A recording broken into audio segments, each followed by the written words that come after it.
worked so hard to put this together. Now, you can't quite see my wife, but my wife Carol's with me today. She's 41.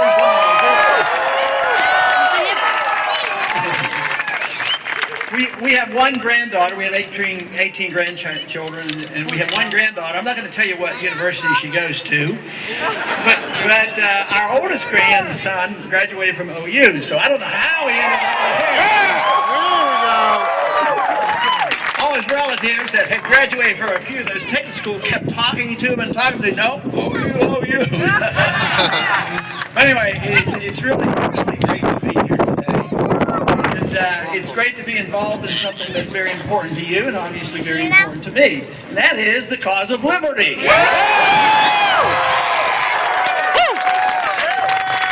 You know, the other night in the debate, they asked us to use one word, and I was so tempted because that's really the one word that is the best. The word is liberty.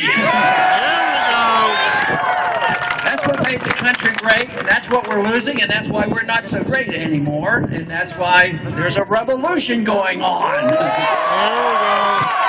But I'm sure glad the revolution has arrived in Oklahoma because it is spreading. It's an intellectual revolution, and it's not going to be stopped. And you know, an idea whose time has come, it cannot be stopped by armies or any government. So we're really on a roll now as far as presenting our case and actually doing very well in the effort to accumulate delegates. Yeah! The name of the game. But sometimes they get confused on the voting and counting the votes, but so far right now they're admitting that we are in second place with delegate count.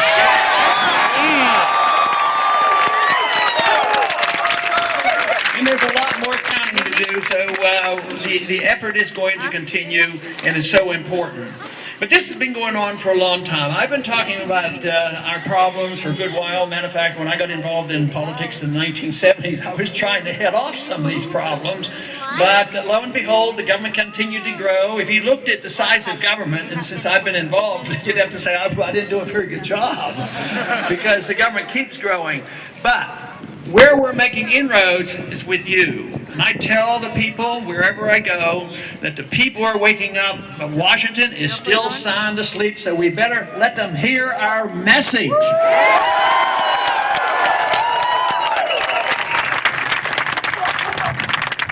Our country was started on a good note, never perfect. We had a great constitution. It had its shortcomings. They gave us a republic. But quite frankly, I do not believe we live in a republic anymore. And what we have, though, is we have the tradition of the rule of law and the tradition of the republic, and we have the enthusiasm for it, but we have a long way to go to restore the republic. And that means that we have to deal with the many problems that have come about for a very precise reason. I claim that most of the reason, if not all the reason, why we're in this political and economic mess is we have sent too many or have allowed too many to go to Washington who either didn't read or didn't understand and didn't take their oath of office seriously like they should.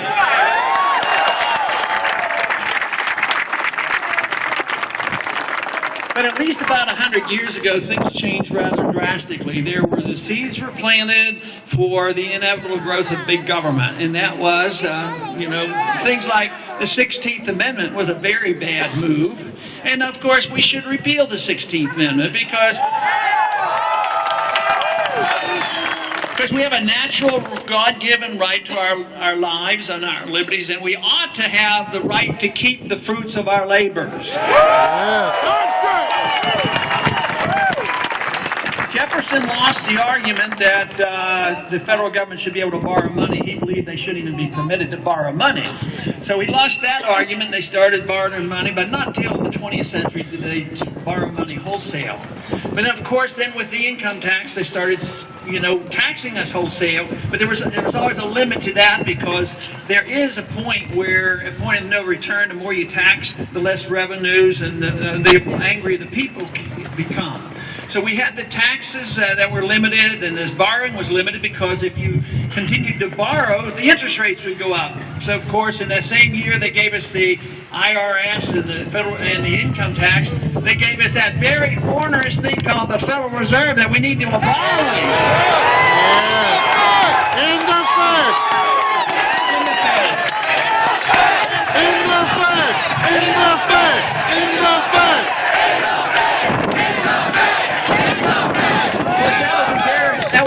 guarantee that they would not end the Fed, but the Fed, would end the value of the dollar. And now, since the Fed has been in existence for 99 years, they've lost about 99% of the dollar's value from 1913. So in the next year is going to be an anniversary of sorts, a 100th year for the Federal Reserve. So we should celebrate by passing the bill that repeals the Federal Reserve Act.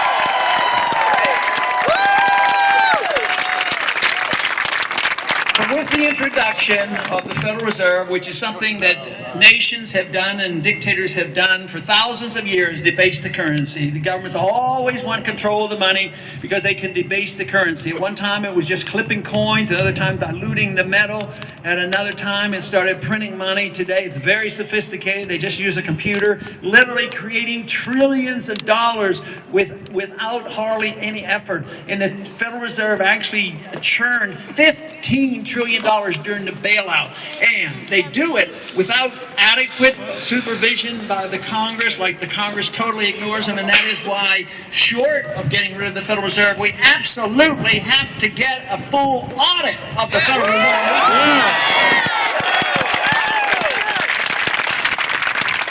And history shows that once governments have the power to create money, they do. And what does that mean? That means the government grows. And when the government grows, your liberties are undermined. And that means personal liberties are undermined, economic liberties are undermined. And nations that grow like that end up doing way too much overseas. They feel like they have this obligation, authority, and the power to police the world. And so when we have our revolution and when it comes to about, you'll know it's here when our troops come home.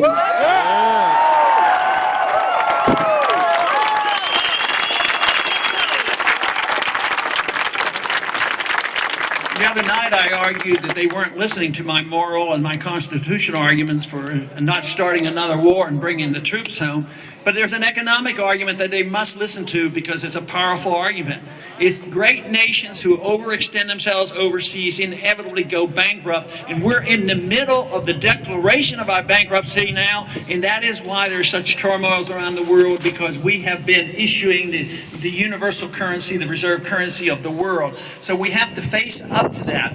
You know, I just saw a statistic just recently that showed that the amount of debt per individual in this country is greater than the amount of debt per individual in Greece. So that tells you how serious it is, but there's still a bit of trust in the dollars. We still print the money, they still take it overseas, and there's a lot of monetary mischief, and the central banks collude, and everybody has a stake in it because those who hold our dollars, even the Chinese, they're holding trillions of dollars. They have a stake at it because if there's a run on the dollar, they all suffer. But the market is more powerful than all governments. That is why the Bretton Woods, which was predicted to break down in 1971, did. That was the end of the gold standard because they didn't obey the rules of the gold standard. They kept printing the money. So the money supply grew and grew. They attacked the dollar, and finally that system broke apart. Of course, that was the year I got interested in politics because I thought that would definitely usher in an age, a bigger age of big government, and this is what we've had for 40 years. So for 40 years, we've had a dollar bubble, a bond bubble, living beyond our means, a government that has not stopped growing, overextending ourselves overseas, and obviously attacking our civil liberties at home, at the same time undermining the productive capacity of this country. We are not a productive nation. We're living on borrowed money. We still have apparent wealth around the country, but it doesn't match up to the debt that we've accumulated. So if the Keynesian liberal economists are right, they believe that all you have to do is spend money, don't save money, spend money, borrow money, and print money, and you'll get yourself out of recession or depression. So it's obvious that it doesn't work. It's going on right now between those of us who believe in sound money and free markets and individual liberty, minding our own business, a sensible foreign policy, and those who believe we're supposed to be the policemen of the world and deficits don't matter and the welfare state will last forever. I believe we can win this argument and we'll win it soon.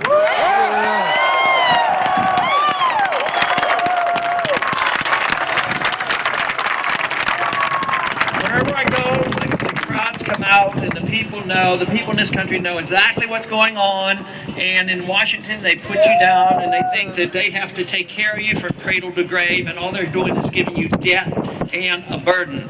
I'll tell you where they're not waking up. In Washington, they're still sound asleep. They don't hear from us yet, but that is our job, to hear from us and let them get the message what we need in this country, and that's more liberty.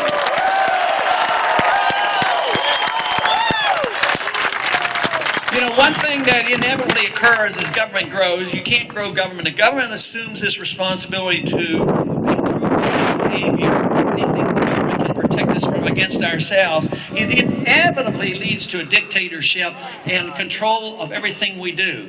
Generally in this country, we accept the notion that our government's not supposed to interfere with our religious value. You know, arguing the case for our hereafter and our eternity is pretty precious for a lot of people, but the government's supposed to stay out of it. The government's supposed to stay out of the business of telling us what books to read. But why is it that we have been so complacent for 100 years, accepting the notion that the government can tell us every single thing that we can do with our own bodies? And that is what we have to reject.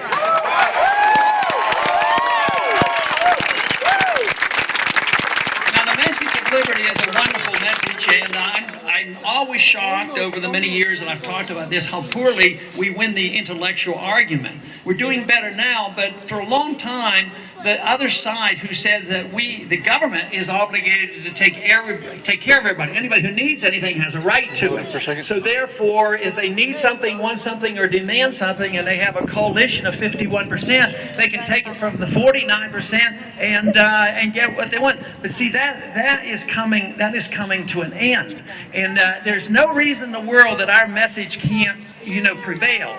Because not only do we argue for the case for personal liberty, but if you have any humanitarian instincts and you care about the things the other side claims they care about, because they think that if you need a house, give them a free house. If they need food, give them food stamps. If they need an education, give them free education. If they need medical care, give them free education.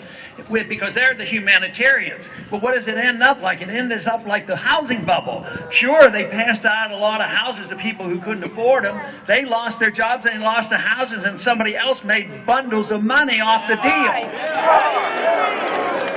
Not only did they make money when the bubble was forming, when the bubble burst, they of course got the bailout. The American people got the bad debt. They lost a job. The middle class is now shrinking. So there's no reason why we can't win this argument now that the failure of government programs and government involvement overseas and policing the world, it is so apparent that it is failing, that if they truly care about their fellow man, the one thing is, there's absolute concrete evidence that the freer a society is, the wealthier the society is.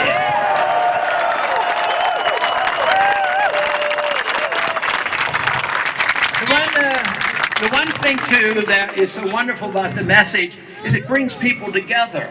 And because we've chopped freedom into bits and pieces, some will defend half of the economic issues or more of the economic issues. Somebody else will defend maybe civil liberties to some degree in the First Amendment. But they don't come together because we should bring it together. The issue is liberty. And if you bring liberty together and you have a natural right to it, you don't even ask what you're going to, the other people who accept that principle, you don't ask them, what are you going to do with your liberty? That's like saying, well, if you get a job and work, I'm not going to ask you how you're going to spend your money, but you're obligated to spend it wisely and take care of yourself, and you can't, depend on others if you don't do a good job. So in a free society, we should all come together, not because of how we're going to use our liberties, because some people misuse their liberty.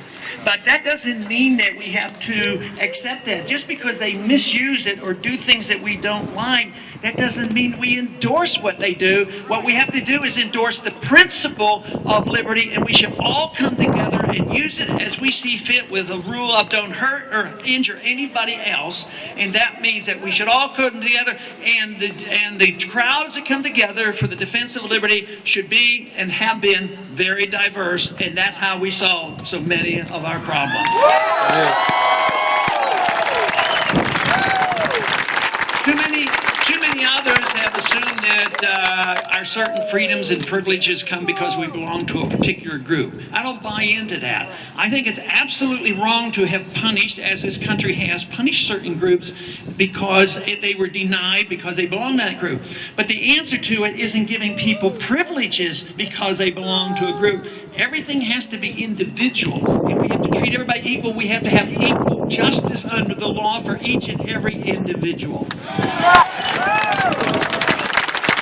had a lot of complaints. I think you all know that I'm not exactly a fan of the drug war. I think the drug war cost us $3 or $4 trillion in the last 50 years. And guess what? There's still a lot of bad drugs out there. There's a lot of addictions. I don't like the idea of saying drug addiction is a crime. It should be treated as alcohol and treated as a disease. But the bigger problem in this country when it's misuse of drugs, believe it or not, it's prescription drugs that are a bigger problem than the illegal drugs. But the drug war has been used to undermine our civil liberties. There's been too many SWAT teams busting into houses they shouldn't be busting into, too many people, innocent people dying, and it has been an excuse to invade our privacy.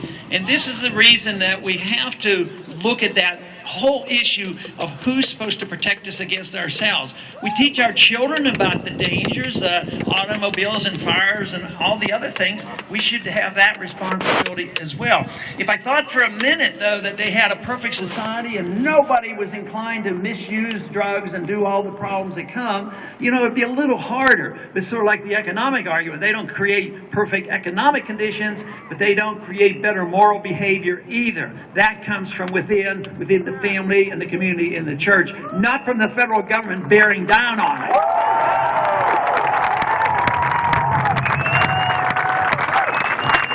In the last 10 years, not only has our foreign policy gone astray, and we are involved now in about 900 bases, 130 countries, and we're in such a mess. But in the last 10 years, the attack on civil liberties has been atrocious. After 9/11, which was a horrible, horrible day, but I think they've misunderstood 9/11. I don't believe for a minute that we were attacked because we're free and prosperous. There's a lot more to it than that. But guess who was attacked immediately after? Yes, we went over in Afghanistan and got involved in wars that had nothing to do with 9/11. And it took 10 years to find that one ringleader and get rid of him. But guess who got the attack? It was the American people. The American people got attacked by the passage of that very onerous Patriot Act that needs repeal.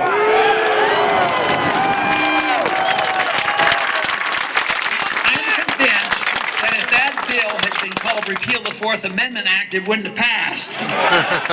So when we get around to repealing it, we're not going to say that we're going to repeal the Patriot Act. We're going to say, restore the Fourth Amendment to this country.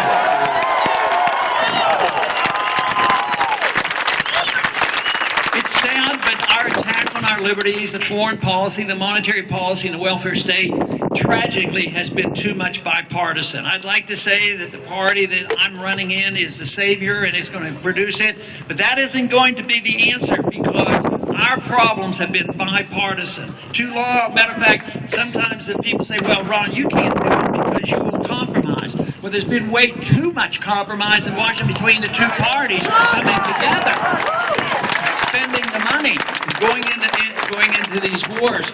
So, but what else has happened? The president assumes that he's a king. He's decided that by edict, because he's the commander-in-chief, that he has the authority under certain circumstances that he can assassinate an American citizen. And he's done it. At this point, he's done it 3 times. And where has been the outcry? I hear it from the crowds, but just think, we've had how many debates? Depends on how you count. I think it's about 22 if you count every single one of them. That issue never comes up. About civil liberties, the protection of privacy, assassination, all these things, totally ignored. They do not bring this up at all. So, but also the federal, the Congress hasn't done much good in stopping it. They don't not resist what the president does. Matter of fact, in December, they delivered to the president the National Defense Authorization Act. The president celebrated the new year, January 1st. He signed the bill. And of course, that is the bill that gives the president explicit authority that he can use the U.S. military to violate posse comitatus to arrest American citizens.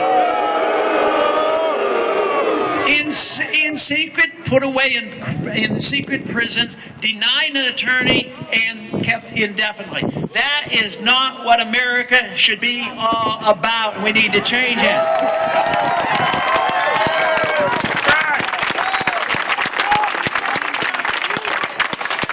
The number one issue that most people claim is the issue, and I believe it is a big issue, and that is the economy. The economy is very, very weak, and there's a claim that things are improving right now, but quite frankly, my own belief is that 6 months to a year, you're going to have people admitting that we're back in a recession because the statistics are superficial.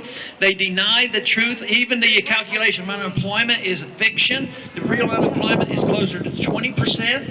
The inflation rate, Bernanke says he can only steal 2% of your money per year, the value of your money, and he still thinks that's moral. But it's much more than that. The free market economists that use the old calculation of CPI, we're losing the value of our currency at 6%, and it's bound to get a lot worse. Just think of what's happening now with energy prices, and gasoline prices are going up. So that is a result of the inflation. A lot of people say, well, Bernanke will argue that, well, there's no inflation because he measures the CPI and then he fudges on the CPI. But the inflation is when they increase the money supply and distort the interest rate and distort the investments. And we have plenty of that. One of the consequences will be the prices going up. Educational costs going up, medical care costs going up, energy prices going up, housing prices going up, NASDAQ prices going up. Then they have to have a correction. So the real problem is this whole idea that you can do central economic planning by the Federal Reserve System.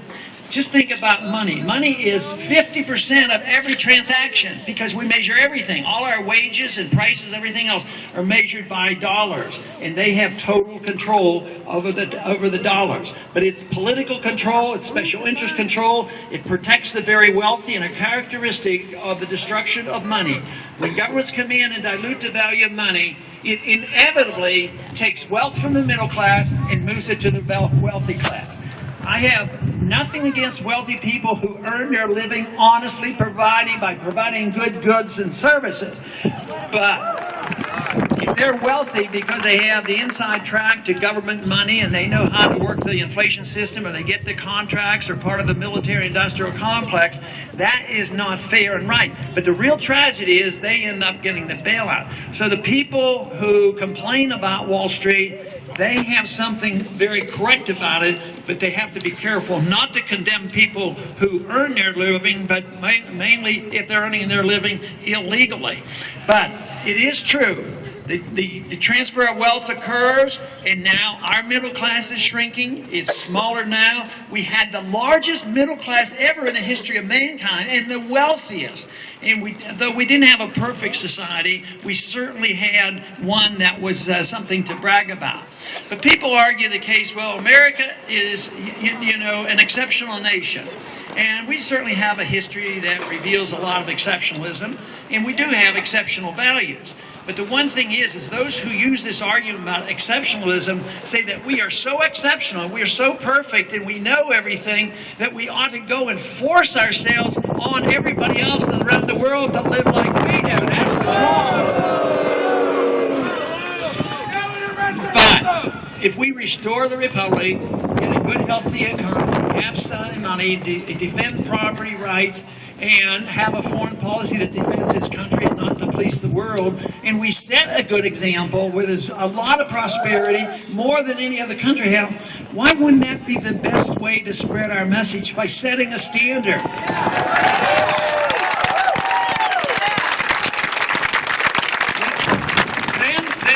Then other countries would want to emulate us. But the use of force, whether it's forcing other countries to do it or we're forcing individuals on their lifestyle and telling people what they should do, it just is absolutely contradicts everything America stands for. But we are fortunate. We are fortunate because we at least have a tradition. I believe things are going to get worse economically. I worry about the attack on our civil liberties. I worry because we don't get a lot of national attention. I get reassured when I come out here because you know what I'm talking about. I'm very pleased when I hear the positive attitude from you.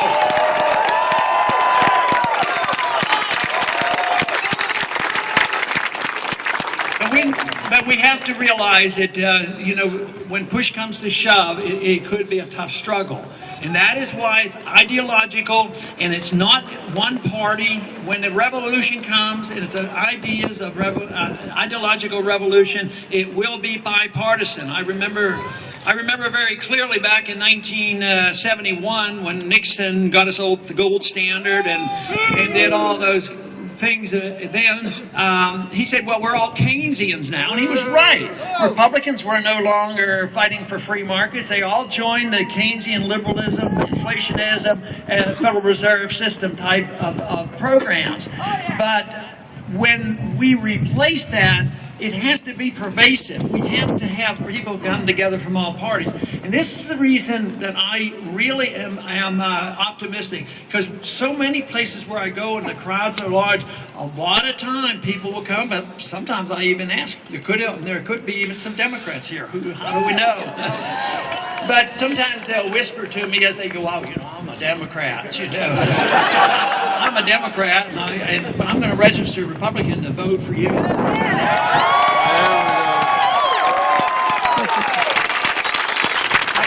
always thank them, and I appreciate it very much, but I tell them, just remember, all Republicans aren't the same. Be cautious. But no, and this is where the optimism should be. And we have a lot of great things going.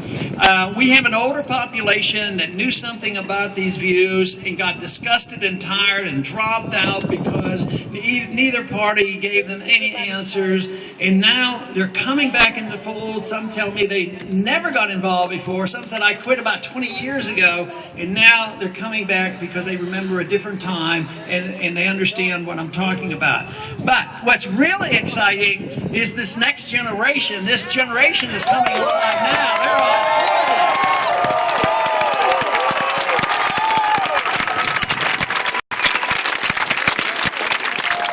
there's a lot of stories written about them. Why should those young people be concerned? I said, well, their minds haven't been clouded. There's a lot of stuff. They still have an open mind. They're idealistic. So, but it is great. I appreciate that very much. But I think it's coming together. It's bipartisan. It's ecumenical. But it is the key to it is like I explained. The key is freedom. But not be judgmental on how you use your freedom. That should bring everybody together for that issue alone.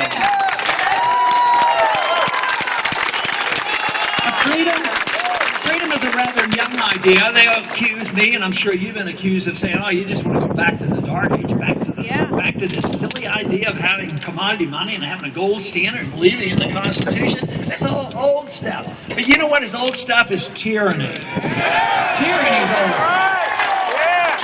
Freedom is new, and we've had this great experiment, but I get worried at times that it's slipping away. But I'm encouraged, of course, now because so many people are concerned and they're fighting the fight. But freedom has only been around in the experiment. The evidence is so overwhelming. And even I tell people, and I'm very sincere about that, if I had a choice of living in a free society where my life was my own, but I would be poor, I would accept that.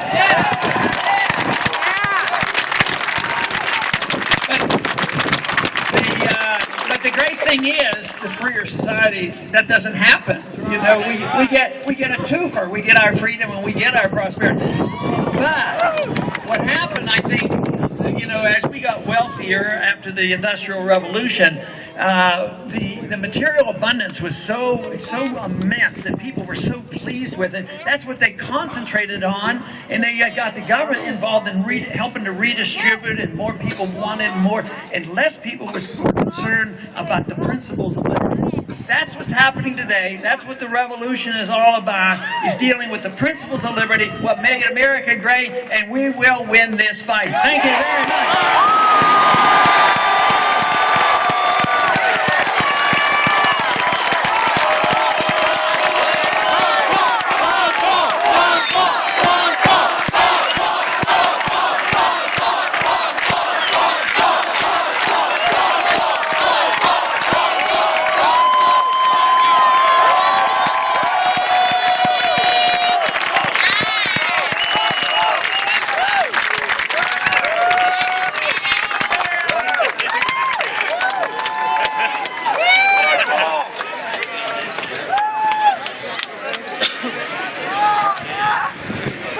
Wasn't that great? And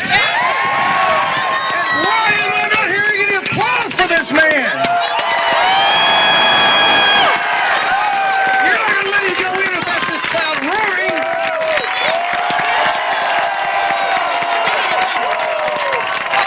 Okay.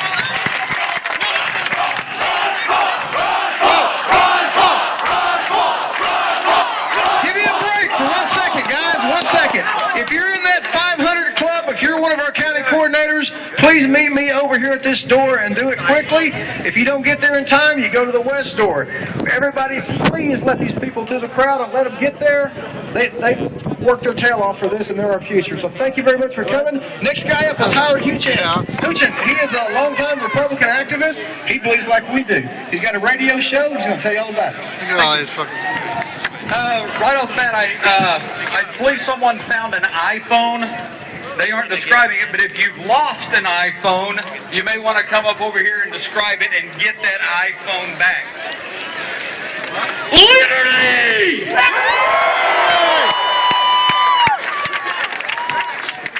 One chant. Ron Paul! Ron Paul! Ron Paul! Ron Paul! No, I'm recording the crowd. Liberty. I'm as independent-minded as any of you out there. Freedom of choice.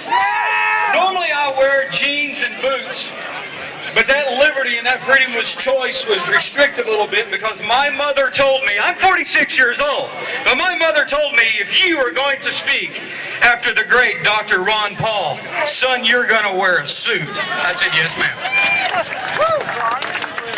Now, that was a T-Mobile. This is a new phone. It's an iPhone. Yeah! I want to thank Dr. Ron Paul for coming to Oklahoma for years and years and years. The Liberty Movement. We've been very patient, and we've done our own thing. And let me tell you something. The Republican, the libertarian side of the Republican Party, that liberty, that freedom-loving movement. Yeah! We've been able to accomplish a lot of things here in Oklahoma. A lot of things. As Dr. Paul said, not all Republicans are of the same stripe. We are well aware of that. I'm going to talk about some things that are controversial here in a minute, and I'm going to tie those things up.